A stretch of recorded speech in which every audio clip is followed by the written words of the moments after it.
What is life? I don't even know.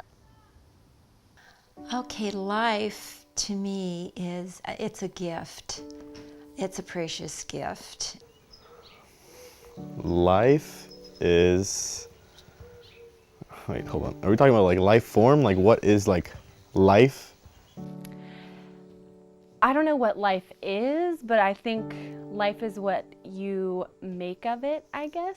Or life is made of the moments that, gosh, that's a hard one. What is life? Life, you never can take life as for granted. Because you never know what will happen.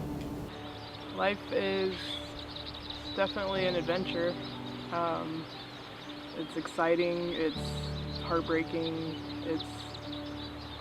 it's a lot of things, but I think it's an adventure. Do you think that you're a good person? Yes, Why are you a good person? because I like being good. What makes someone a good person?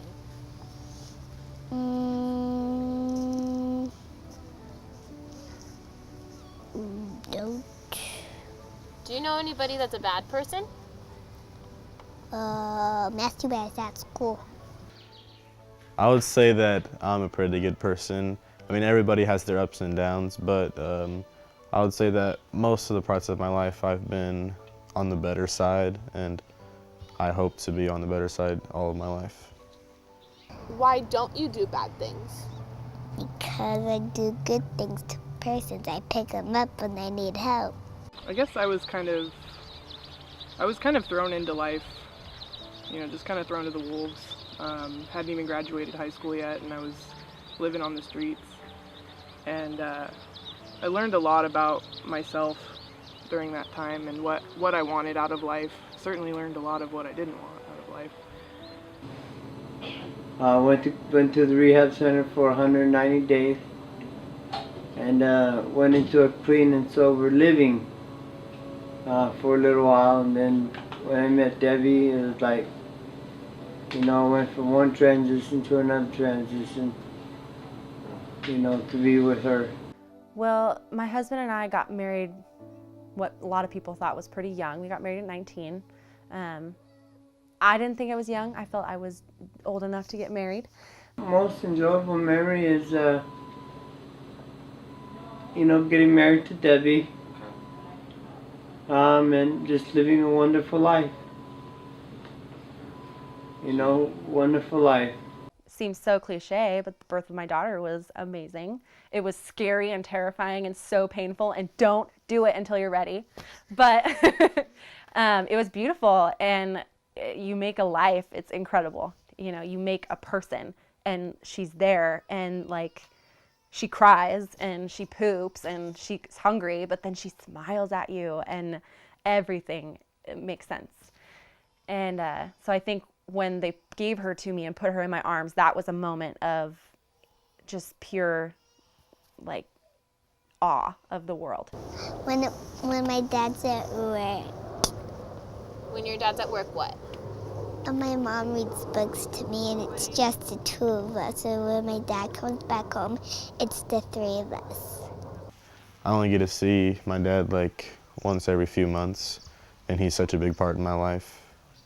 It's harder, but that also helps drive me because he can't be there for every moment. So when he is there, I want to be better in those moments.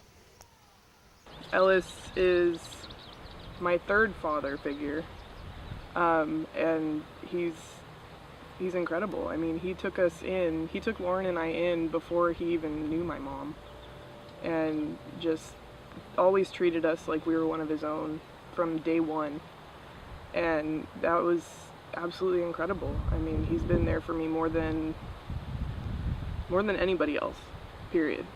Do you have lots of fun with Daddy? Yeah, I like him so much. My real dad, he was in my life for part of my life, but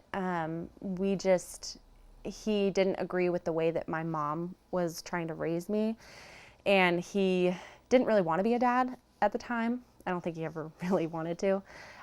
So he kind of packed up my stuff and left me in a parking lot when I was like 10 maybe, 11, 10 or 11, and just dropped me off, and my stepdad came and picked me up. And my stepdad and my mom got married when I was 4. And at the time, I did not like him at all because he was not my daddy, and my daddy's way cooler than you and whatever. But he just kept trying to love me, and I wouldn't have any of it. And when my dad, my real dad, dropped me off in that parking lot, I didn't have anyone. And my stepdad, Dave, is the one who picked me up. And he's the one who packed all my stuff in the car and took me home. And we fought a lot, but from that moment on, he was my daddy. And that was just pretty much the way it was. You know, I went into cardiac arrest how many times? 3. 3 times. And they really can't do anything else for me right now. The hardest thing I ever went through in life was actually kind of a blessing in disguise. I dated a guy and I was engaged to him. We were together about 3 years, and he actually died, and that was really hard. It was the hardest thing I've ever gone through. And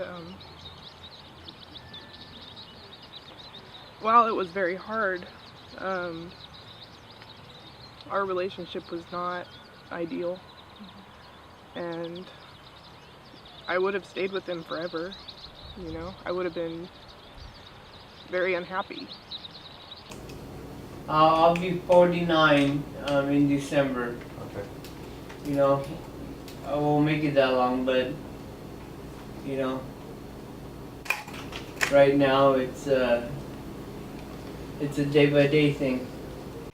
I struggled with depression a lot during high school, and I would cut myself a lot. And I think one of like the deepest, like darkest moments was hiding in, you know, the church bathroom to cut myself, and realizing how far down I was and how much I had fallen and how I just wanted to be happy again. So that's when I sought help for it. You know, just make sure that, you know, whatever goes wrong, you make the best of it. One of the most awesome, I guess you would say, experiences of my life, giving birth to another human being and having that child rely upon you for everything. And he was so wonderful. He was the most blessed thing in the world, and he just grew to be such a wonderful person. And he went home to be with the Lord several years ago. Sorry. It's okay. I didn't think this was going to happen. You're fine. It's all good. But he was, we had him for 25 years, and he was a gift. But someday I'm going to see him again, and I'm looking forward to that. Can't wait. I'm just letting people know that, you know, I'm living a life where, you know, it's one day at a time. Because, you know, I could be here today and then gone tomorrow.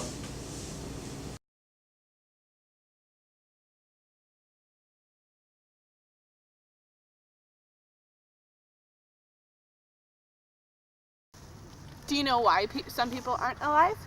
But No, I'm asking you. Do you know? I don't know. no. To be alive means that you feel certain things, and well, being alive is like, I don't know, it's like It's when you're driving in your car and the windows are down and your favorite song comes on and you're just aware of that moment and like that feeling of, you know, gosh, I'm so at peace. Gosh.